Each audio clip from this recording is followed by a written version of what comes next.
Bonsoir à toutes et à tous et bienvenue dans ce journal. Et nous ouvrons cette édition du mardi 5 janvier 2010 par la grippe A, avec la question de la fréquentation toujours stable des centres de vaccination nîmois, où l'on retrouve des titulaires, des fameux bons de vaccination, mais également des personnes sans domicile fixe. Un point qui intervient au moment où la ministre de la Santé a tenu à couper court à la polémique sur la revente à des pays étrangers du surplus de vaccins contre la grippe A commandé par la France. Tous les détails dans ce sujet de Nicolas Penchino. C'est dans un climat de polémique que la vaccination contre la grippe A H1N1 a repris en ce début 2010. En effet, sur 94 millions de vaccins commandés par l'État français, seulement 5 millions ont été utilisés, alors que le pic pandémique est dépassé depuis la mi-décembre. Au centre de vaccination de Nîmes, situé à l'école de police, la cadence était cependant repartie comme avant les fêtes. L'État a commandé le nombre de doses qui était prévu par rapport à deux piqûres, puisqu'il était prévu au départ un rappel, ce qui explique le nombre de doses qui ont été commandées initialement. Alors en ce qui concerne le centre que nous gérons sur Nîmes, effectivement, je peux vous dire que pour une première journée de reprise, ça fait à peu près 1 heure que nous sommes ouverts et nous avons vu défiler une centaine de personnes, ce qui est plutôt positif.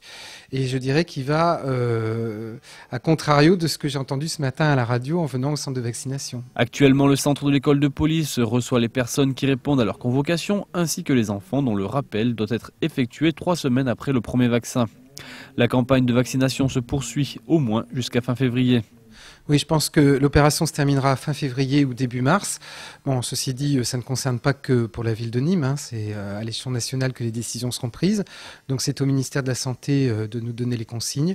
Mais a priori, nous étions partis sur une campagne de 4 mois à partir du 12 novembre. La Croix-Rouge française a également décidé de proposer la vaccination auprès de populations non recensées par l'assurance maladie, comme les personnes sans domicile ou encore les gens du voyage. Depuis lundi dernier, nous avons un véhicule aménagé spécifiquement à cet effet qui se déplace dans les rues de Nîmes et qui vient à la rencontre des personnes dans le cadre des tournées du SAMU social.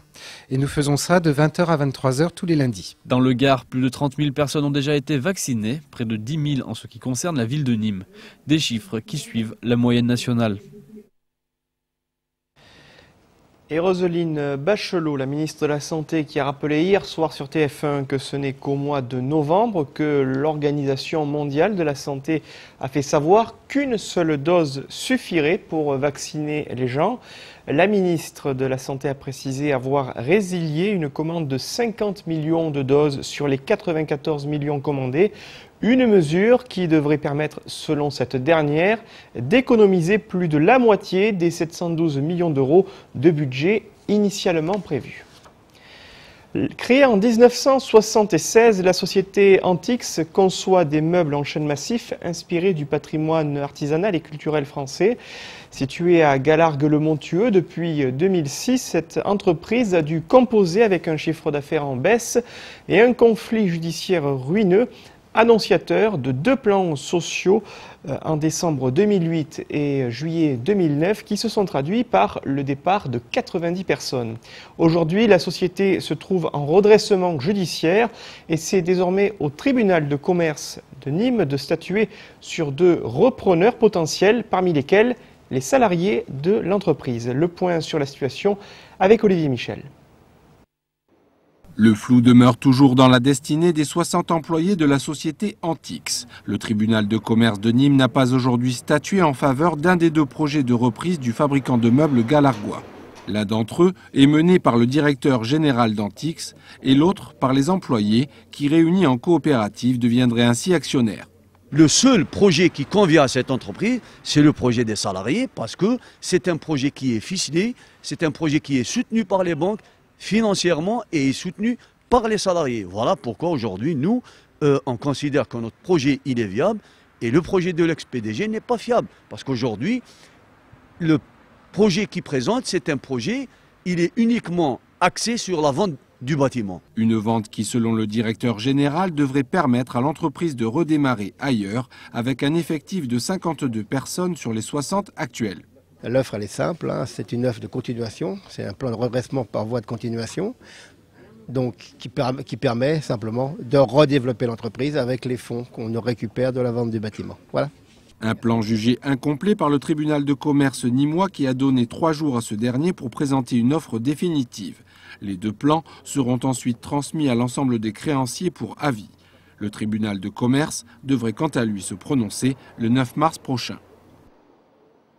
Et un mot de politique avec la préparation des élections régionales qui se dérouleront les 14 et 21 mars prochains. Hier soir, le Parti communiste a adressé une nouvelle offre en direction de l'un de ses principaux partenaires, le parti de gauche de Jean-Luc Mélenchon, en lui proposant la direction de 5 listes régionales, notamment en Franche-Comté et en Languedoc-Roussillon.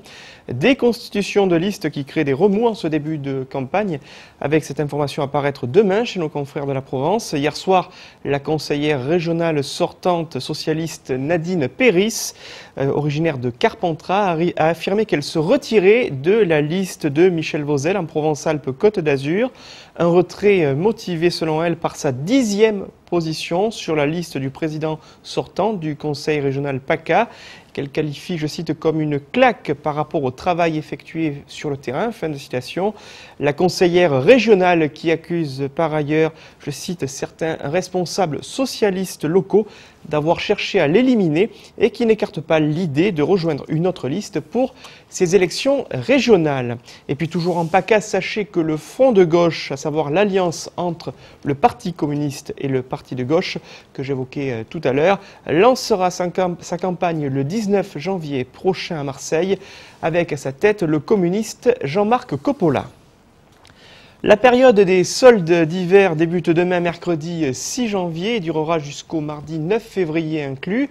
Selon une étude du comparateur de prix Quel Coût, les distributeurs prévoient un chiffre d'affaires de 34,8 milliards d'euros pour cette période de soldes, soit un budget moyen de 159 euros par acheteur. Une période qui nécessite une préparation importante en amont du côté des commerçants, comme a pu le constater aujourd'hui Olivier Michel. Fini les repérages, l'action commence demain. Si vous ne le savez toujours pas, c'est ce mercredi 6 janvier que débute la période des soldes d'hiver 2010. Aujourd'hui, dans les boutiques du centre-ville nîmois, entre midi et 2, l'heure était donc au grignotage étiquetage avec des pourcentages qui varient de... Alors, moins 20% pour l'enfant, moins 30% pour les jeans. Et puis après, moins 50 sur les survêtes. Tout ce qui est la confection sera moins 30 au départ. Et à partir du 3e article, ça commencera à être à moins 50. On commence à moins 20 jusqu'à moins 50, moins 60 dès la première démarque.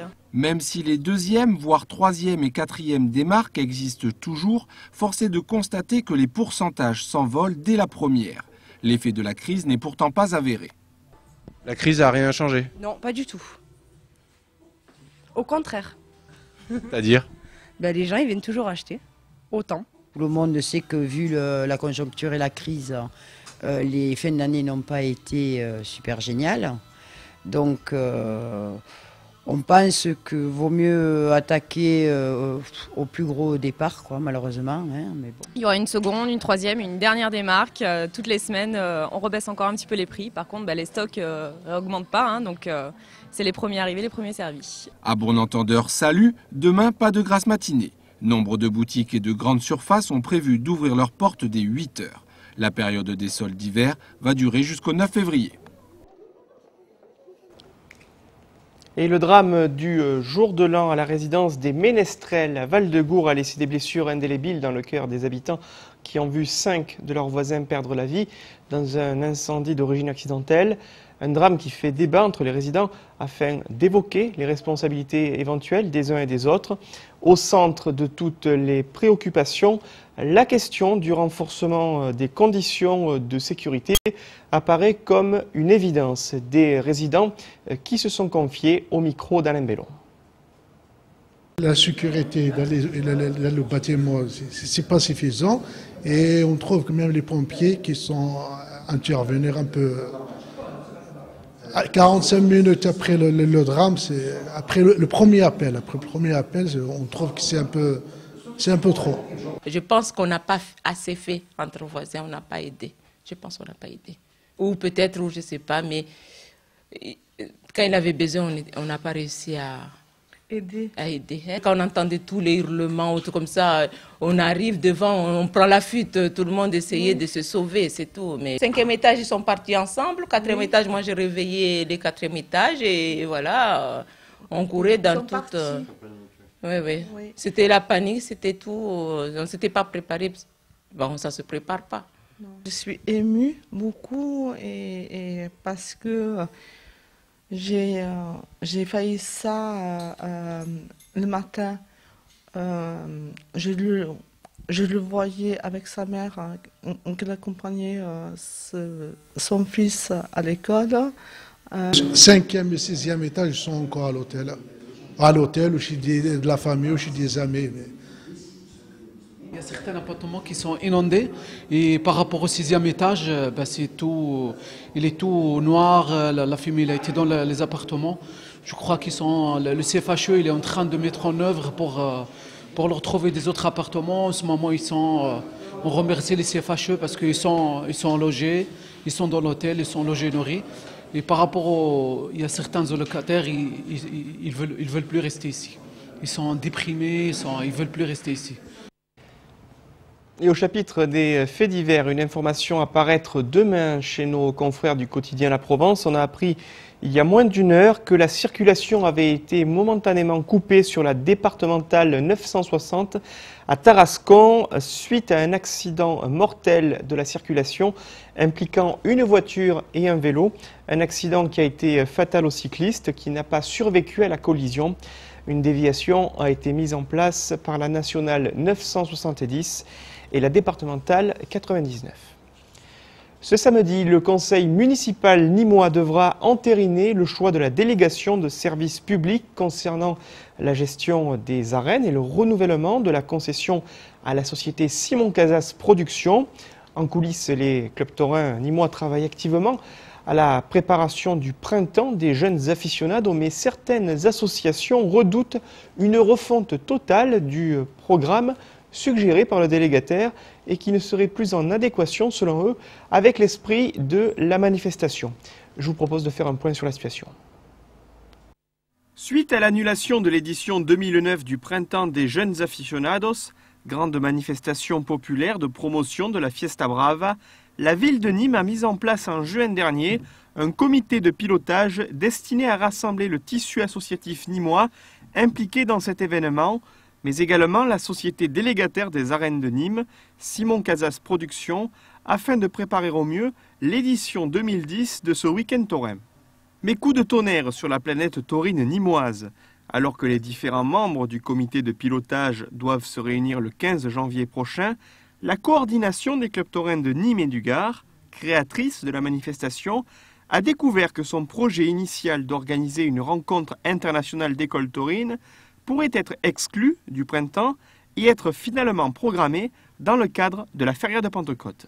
Effectivement, on est surpris parce que dans les réunions de comité de pilotage qui avaient débuté depuis le mois de juillet 2009, cette découverte nous plaît moyennement dans la mesure où, on le voit, ces rencontres seraient effectuées dans un premier temps en éliminatoire sur ce qui était censé être le printemps des jeunes aficionados et les demi-finales et demi-finales devraient, si je lis bien ce qui est écrit sur la proposition de Simon Casas Productions, se dérouler les vendredis, samedis et dimanches de la Feria de Pentecôte. Une hypothèse qui ne ravit pas le bureau de la coordination des clubs taurins gardois, qui regrettait déjà le mois dernier une réduction des subventions jusqu'alors allouées pour cet événement.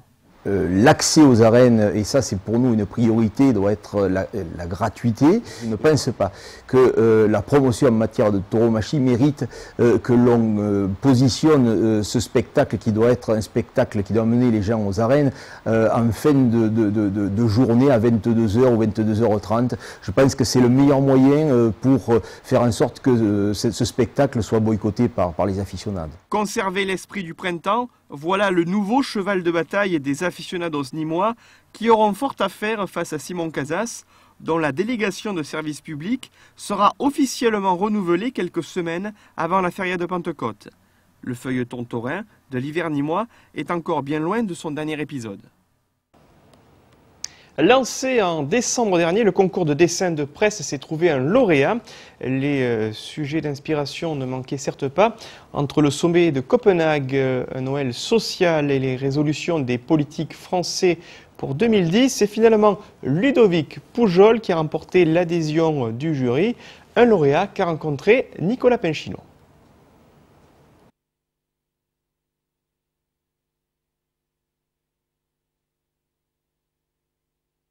Depuis le mois d'octobre, le mur Foster de Carré d'Art accueille l'exposition Permis de croquer dédiée au dessin de presse. Profitant de cette exposition, le Club de la presse et de la communication du Gard organisait le 19 décembre dernier un concours ouvert à tous sur le thème « Ici et demain ». C'est un petit peu notre mission aussi, non seulement de travailler avec les journalistes c'est le club de la presse et de la communication, ou les gens de la communication qui sont déjà installés, mais c'est aussi de découvrir des talents. Bien évidemment, nous allons probablement que ça aura une suite, quoi. Le dessin de presse, un travail journalistique des plus pointus, et à l'occasion de ce concours, les jeunes dessinateurs ont fait preuve d'un niveau déjà confirmé. À l'instar de Ludovic Pujol qui s'est vu décerner le premier prix. Il a vraiment fait un dessin que beaucoup de dessinateurs de presse professionnels auraient voulu faire probablement. Eddy Ponce, qui est le parrain de la manifestation, l'a reconnu d'ailleurs parce qu'il était très fort, quoi. Vraiment, c'était un dessin très fort sur l'actualité du moment, quoi. J'ai commencé presque à dessiner en redessinant quand j'étais petit les dessins de Cabu, du Canard enchaîné et tous les autres qui étaient dans le Canard enchaîné. C'est comme ça que j'ai commencé. Je dessinais Mitterrand ou Chirac dans les années 80. C'est comme ça que j'ai commencé et j'ai toujours vraiment aimé ça. Ouais. Ludovic Pujol, qui vient de s'installer à Nîmes après avoir beaucoup voyagé en Europe, espère poursuivre cette aventure et peut-être trouver un rendez-vous régulier pour présenter ses illustrations. Le dessin de presse, comme un des organisateurs le disait, d'après lui, c'est... Comment dire, les dessinateurs ont encore cette liberté que certains journalistes qui écrivent n'ont plus vraiment. Et c'est pour ça d'ailleurs que lui, c'est important à ses yeux de conserver, oui, de valoriser un petit peu ça en fait, en tant que profession. Oui. Le dessin de Ludovic a déjà été présenté dans plusieurs quotidiens et parutions régionales et locales de la presse. Et finalement, le voici sur Télémiroir.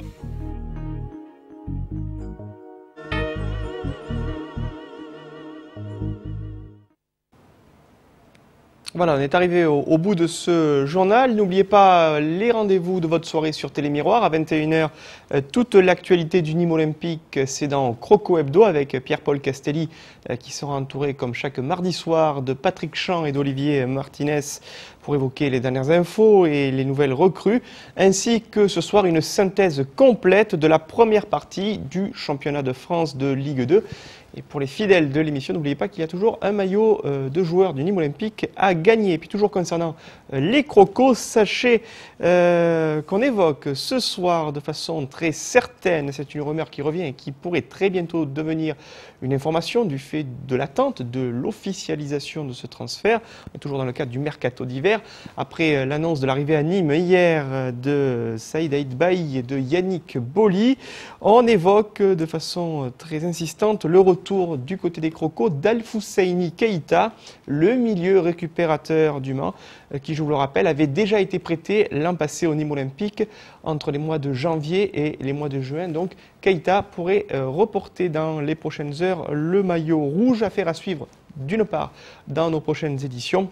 Et puis pour avoir une confirmation de cette information. À 22 h, n'oubliez pas le match à suivre sur Télémiroir. C'est la rencontre entre le Nîmes Olympique et le Football Club d'Istres-Ouest Provence qui s'était déroulée juste avant la trêve d'hiver. Et puis le prochain rendez-vous d'information sur Télémiroir, demain à 12 h 30, le flash avec Marlène Laroche, et à 18 h 30, j'aurai le plaisir de vous retrouver pour les aléas du direct et la dernière partie de la rétrospective 2009 de la Temporada Taurine. Très belle soirée sur Télémiroir. À demain, au revoir.